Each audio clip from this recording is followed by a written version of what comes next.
Hello friends, स्वागत है आपका आज की इस नई वीडियो में। तो देखिए, आज हमारे पास एक एसएमपीएस रिपेयर होने के लिए आया है। ये एसएमपीएस 12 वोल्ट 2 एम्पियर का है और इसमें कस्टमर का कंप्लेन ये है, इसका आउटपुट वोल्टेज फ्लैक्चुएट हो रहा है। और जैसे ही इसमें सप्लाई दे रहे हैं, यहाँ पर ये जो इंडिकेटर आपको देखने को मिल रहा है, ये इंडिकेटर का लाइट भी फ्लैक्चुएट हो रहा है और इससे जो भी चीज़ चल रहा है उसमें भी फ्लैक्चुएशन आ रहा है, वो प्रॉपर तरीक़े से चल नहीं पा रहा है। तो आखिर इस टाइप का प्रॉब्लम चार्जर में कहाँ से आता है, किस तरीके से ठीक होता है, ए टू जेड हम आपको आज की इस वीडियो में बताने वाले हैं। तो देखिए, इसमें सबसे पहले आपको हम इसको कुछ बढ़िया तरीक़ा से दिखा देते हैं। देखिए, कुछ इस तरीक़े से ये चार्जर आपको देखने को मिल रहा होगा। ये 12 वोल्ट 2 एम्पियर का एडाप्टर है। एडाप्टर बोल सकते हैं, एसएमपीएस बोल सकते हैं, चार्जर बोल सकते हैं, कुछ भी बोल सकते हैं। देखिए, इसमें कुछ काम भी हुआ है। देखिए, इसमें कुछ काम भी हमको देखने को लग रहा है कि ऐसा इसमें कुछ काम भी हुआ है। देखिए, ये तो खैर इसका इनपुट लाइन है, ये रहा इसका आउटपुट लाइन। इधर थोड़ा बहुत सोल्डरिंग हुआ है, हो सकता है ये कभी काम हुआ होगा। अब इसमें समस्या यही है, तो सबसे पहले हम क्या करते हैं, सबसे पहले तो हम अपना फ़ोन को स्टैंड पर सेट करते हैं। स्टैंड पर सेट करने के बाद यहाँ पर जो इसका मेन लाइन है, मेन लाइन में हम अपना 2 वायर को जोड़ लेते हैं।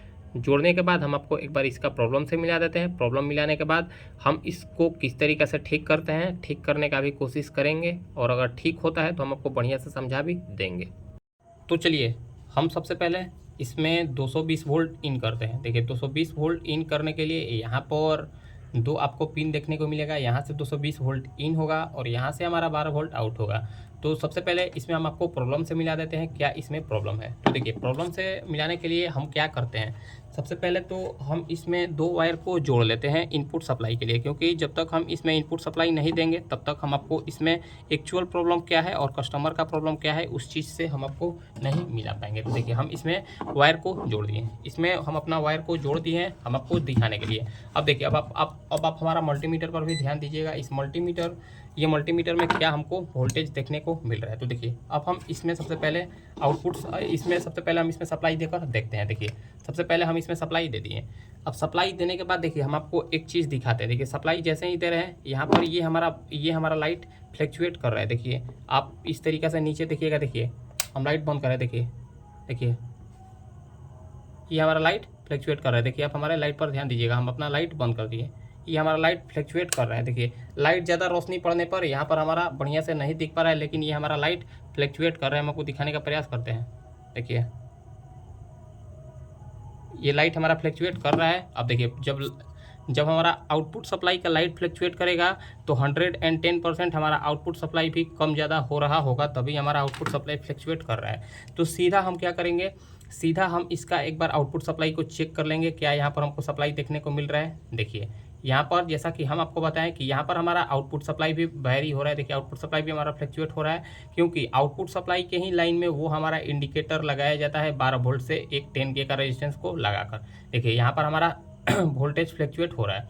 अब वोल्टेज फ्लैक्चुएट हो रहा है, अब वोल्टेज क्यों फ्लैक्चुएट हो रहा है, इसका क्या क्या कारण है, हम आपको बताने का प्रयास करते हैं। देखिए, वोल्टेज फ्लैक्चुएट होने का 2-3 कारण है। देखिए, सबसे पहला कारण ये भी हो सकता है, आप इसको 100% नहीं कर सकते। देखिए, अगर इसमें आपको 2 कैपेसिटर देखने को मिलेगा। देखिए, इसमें आपको 2 कैपेसिटर देखने को मिलेगा, 450 वोल्टेज का या फिर 250 वोल्टेज का हो सकता है। अगर ये पैरेलल में लगा हुआ होगा, अगर ये सीरीज में लगा हुआ होगा तो 250 वोल्टेज का कैपेसिटर होगा, और ये पैरेलल में लगा हुआ होगा तो 450 वोल्टेज का दोनों कैपेसिटर होगा। हम सबसे पहले इस चीज़ को भी चेक करते हैं। तो देखिए, ये हमारा पैरेलल सीरीज में लगा हुआ है, क्योंकि एक कैपेसिटर पर हमको 150 वोल्टेज के समथिंग देखने को मिल रहा है, और दोनों कैपेसिटर को हम जोड़ देंगे तो 300 के समथिंग हमको वोल्टेज देखने को मिल जाएगा। मतलब ये सीरीज में लगा हुआ है कैपेसिटर।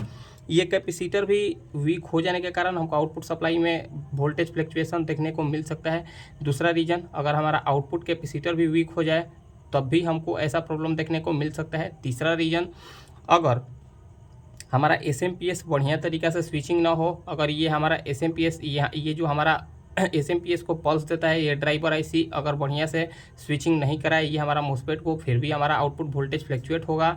अगर हमारा ऑक्टोकपलर सेक्शन में कहीं दिक्कत होगा, फिर भी हमारा आउटपुट सेक्शन फ्लैक्चुएट होगा। और हमारा ये VCC कैपेसिटर, देखिए यहाँ पर अगर हमारा VCC कैपेसिटर में भी, यानी कि यहाँ पर हमको 2 वाइंडिंग देखने को मिलेगा। देखिए, इसमें आपको 2 वाइंडिंग, इस ट्रांसफार्मर में आप इस ट्रांसफार्मर या फिर ज़्यादातर ट्रांसफार्मर में 2 वाइंडिंग आपको देखने को मिलेगा। एक स्विचिंग के लिए होता है प्राइमरी वाइंडिंग, और दूसरा ऑक्सिलरी वाइंडिंग जो कि VCC सप्लाई देता है 12 वोल्ट 14 वोल्ट इस SMPS को स्विचिंग कराने के लिए। देखिए तो हम क्या चेक करेंगे, सबसे पहले तो हम इस चीज़ को चेक करेंगे। सबसे पहले हम स्टेप बाय स्टेप चेक करेंगे।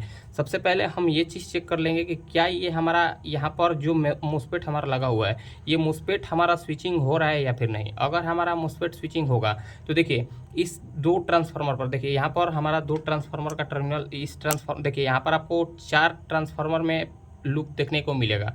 2 हमारा VCC के, 2 हमारा स्विचिंग के लिए हो जाएगा जो कि कैपेसिटर से 300 वोल्टेज आउट होगा। एक देखिए यहाँ से हम आपको चेक करने का प्रयास करते हैं। देखिए हम आपको चेक करके दिखाने का प्रयास करते हैं। देखिए इस पिन पर इस ट्रांसफार्मर में 300 वोल्टेज इन होगा। देखिए यहाँ से हमारा 300 वोल्टेज इस ट्रांसफार्मर में इन होता है इस कैपेसिटर से, और यहाँ से आउट होकर यहाँ से आउट होकर इस हमारा MOSFET के इस पिन पर यानी कि ड्रेन पिन पर जाता है। देखिए ये हमारा ट्रांसफार्मर आपको समझ में, ये हमारा ट्रांसफार्मर का एक कनेक्शन आप हमारा समझ गए। दूसरा ऑक्सिलरी वाइंडिंग होता है जो कि यहाँ पर जब हमारा SMPS स्विचिंग करता है, यानी कि जब हमारा SMPS स्विचिंग करता है तो यहाँ से हमारा 12 वोल्ट आउटपुट होता है AC, और यहाँ से 12 वोल्ट AC आउट होकर यहाँ पर इसको स्विचिंग कराने के लिए एक कैपेसिटर को लगाया जाता है 10 वोल्ट 50 यानी कि 30 वोल्ट से 50 वोल्ट के बीच में यहाँ पर आपको कैपेसिटर देखने को मिल जाएगा। तो सबसे पहले हम क्या चेक करते हैं, सबसे पहले तो हम ये चीज़ चेक कर लेते हैं क्या ये हमारा MOSFET स्विचिंग कर रहा है या फिर नहीं। देखिए MOSFET स्विचिंग कर रहा है या फिर नहीं, इस चीज़ को चेक करने के लिए देखिए ट्रांसफार्मर का फर्स्ट नंबर पिन और सेकंड नंबर पिन, यानी कि जहाँ से हमारा 300 वोल्ट इन हो रहा है और जहाँ से हमारा 300 वोल्ट आउट हो रहा है, वहाँ पर उसके दोनों ट्रांसफार्मर के पिन पर हमको प्रोब को रखना है। देखिए यहाँ पर अगर हमारा, देखिए यहाँ पर हमारा वोल्टेज फ्लक्चुएट हो रहा है। देखिए यहाँ पर हमारा वोल्टेज फ्लक्चुएट हो रहा है 1 वोल्ट 1.5 वोल्ट, देखिए 1 वोल्ट 1.5 वोल्ट, देखिए 1 वोल्ट 0 वोल्ट 1 वोल्ट 0 वोल्ट हो रहा है। देखिए ये हमारा, इससे ये पता चल रहा है, देखिए अगर हमारा MOSFET लगातार स्विचिंग होता, अगर हमारा ये MOSFET लगातार स्विचिंग होता तो यहाँ पर हमारा एक बार कुछ वोल्टेज दिखाकर यहाँ पर हमारा पूरा प्रॉपर 0 हो जाना चाहिए था, लेकिन यहाँ पर हमारा लगातार वोल्टेज वेरी हो रहा है। इससे ये पता चल रहा है कि हमारा MOSFET ऑन हो रहा है, ऑफ हो रहा है, ऑन हो रहा है, ऑफ हो रहा है, यानी कि लगातार बढ़िया तरीक़े से ये हमारा MOSFET ऑन नहीं हो पा रहा है। अब जब MOSFET बढ़िया तरीक़े से ऑन नहीं होगा, यानी कि MOSFET बढ़िया तरीक़े से स्विचिंग नहीं करेगा, तो जाहिर सी बात है कि आउटपुट सप्लाई में हमको कहीं ना कहीं प्रॉब्लम देखने को मिल सकता है।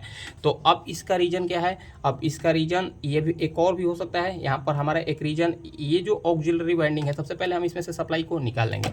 सबसे पहले हम इसमें से सप्लाई को निकालने के बाद देखिए यहाँ पर ये जो कुछ वोल्टेज हम यहाँ पर देख लेते हैं, कुछ वोल्टेज चार्ज तो नहीं है, तो देखिए हमारे पास कोई वोल्टेज यहाँ पर चार्ज नहीं है।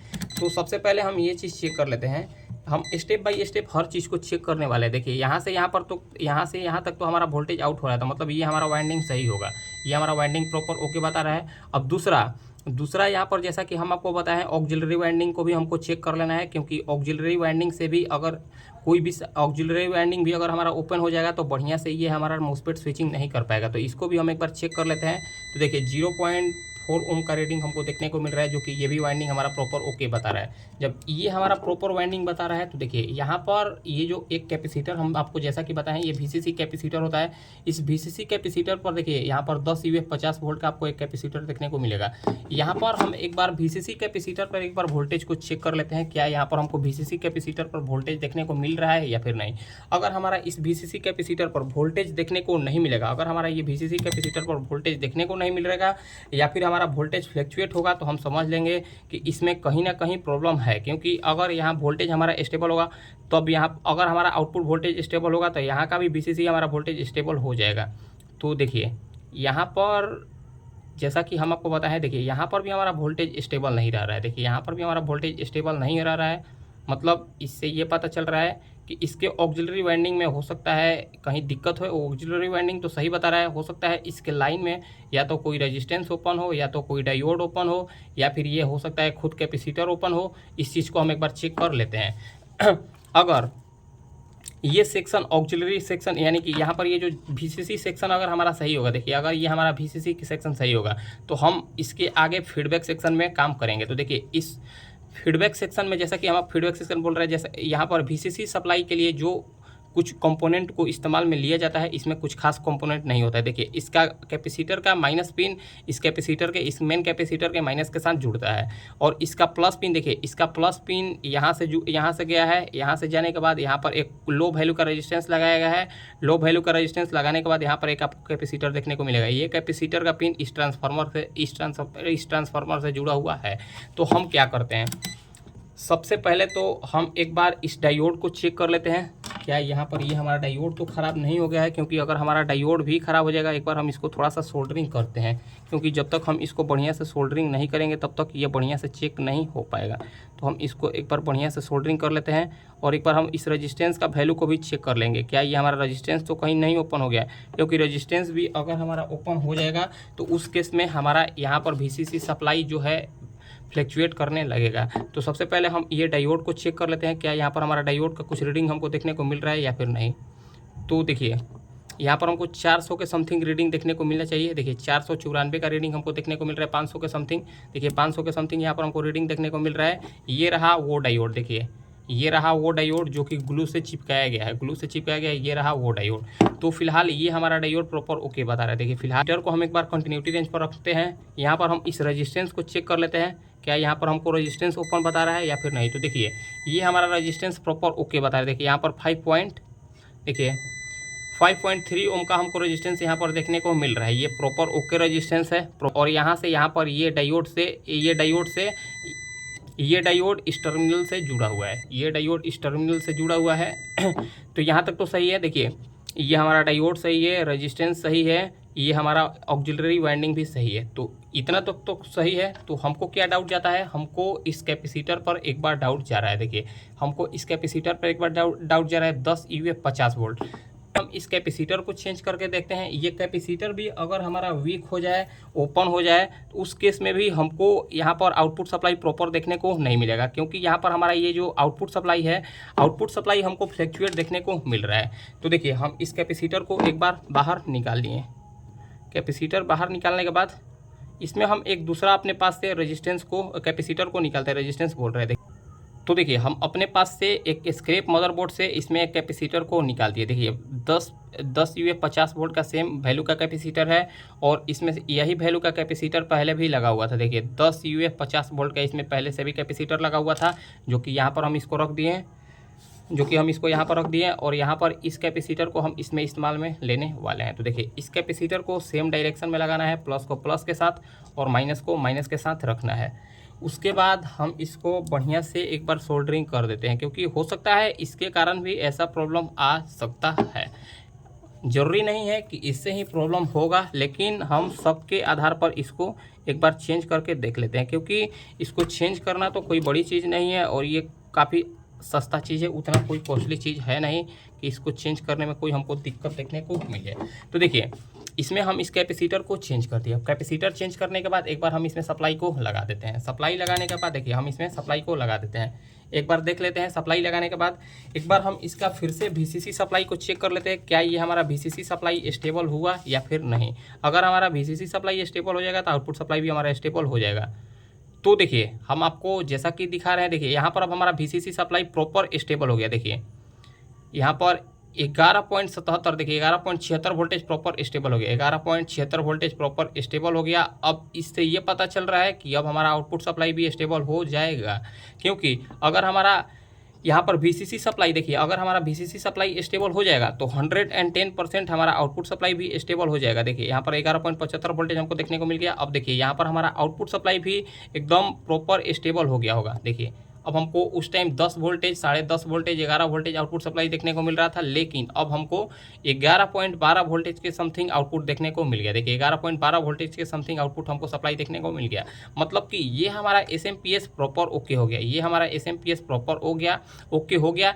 इस SMPS में क्या प्रॉब्लम था, इस SMPS में एक कैपेसिटर खराब हो जाने के कारण हमको इस तरीके का प्रॉब्लम देखने को मिल रहा था। अब चलिए एक बार हम इसमें लोड डालकर देखते हैं क्या ये हमारा प्रॉपर वर्क कर रहा है या फिर नहीं। तो देखिए इसके लिए हम एक बाइक का इंडिकेटर को इस्तेमाल में ले रहे हैं। तो हम क्या करते हैं, सबसे